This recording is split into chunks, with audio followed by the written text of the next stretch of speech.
A room divider is something that you can create, customize, personalize, add color and dimension to any space. And I'm going to show you how.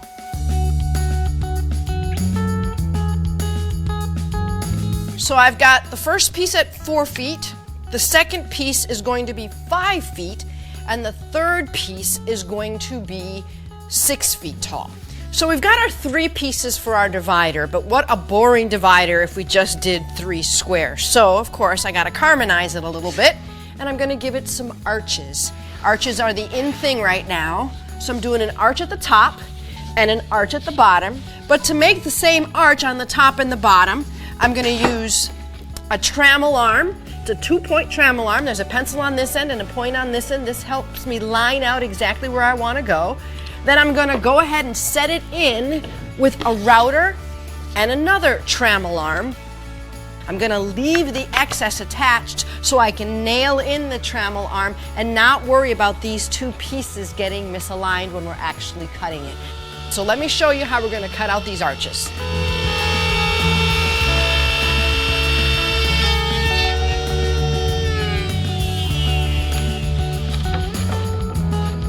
Nice.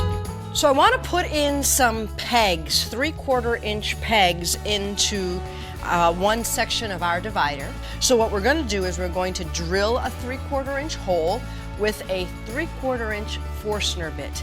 It's really difficult to drill a really straight hole so that we've got a really perpendicular angle, and I can't take this piece easily to the drill press because it's too difficult to maneuver. So I've created a little jig. It's got 4 little points.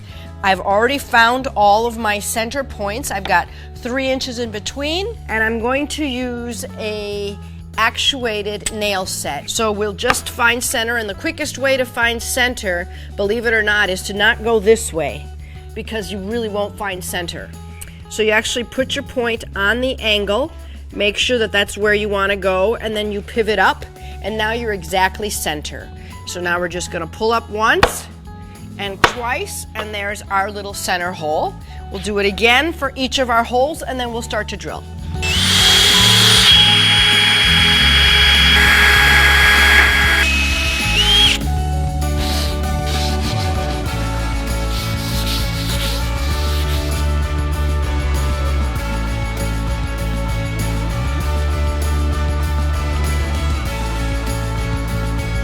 So now for a little bit more interest, a little pop of color, we're gonna paint out different sections of the 3 panels. Clean, big, bold statements just to add a little bit of color to our room divider.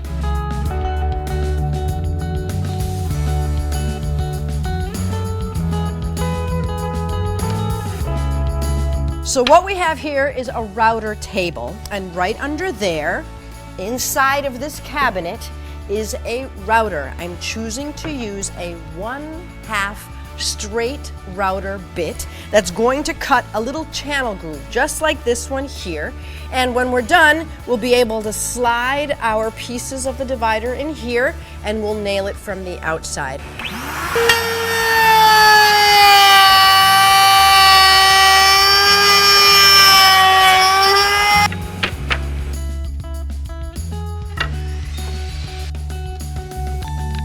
When we're putting together hinges, it's always a little tricky because you want to make sure that you've routed both sides so the doors line up. In this case, I hate to break it to you, but it's a little bit even trickier because we have 3 different size panels. So I still want to be able to pull it apart and line it up with, this is the piece that goes here. That's the piece that's going to line up right next to it. So all I have to do is line up these 2 pieces, mark for my hinges, and route it out. We're going to put it together, we're going to use glue and nails, and then we're going to put the hinges on. And whenever I'm using glue, I always want to make sure that I have a wet rag around to clean up all of the excess, because wherever the glue dries, that will seal the wood and it'll look a different color with our sealer. So we always have a rag on hand, get rid of our excess.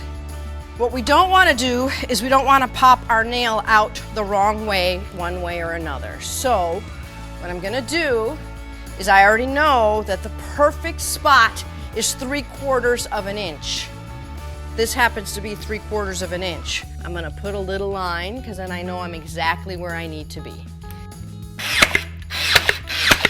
Nice!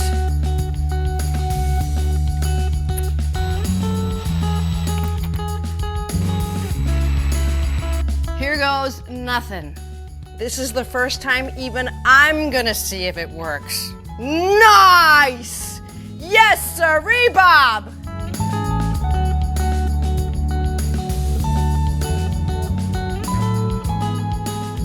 For this and more, visit us at familyhandyman.com.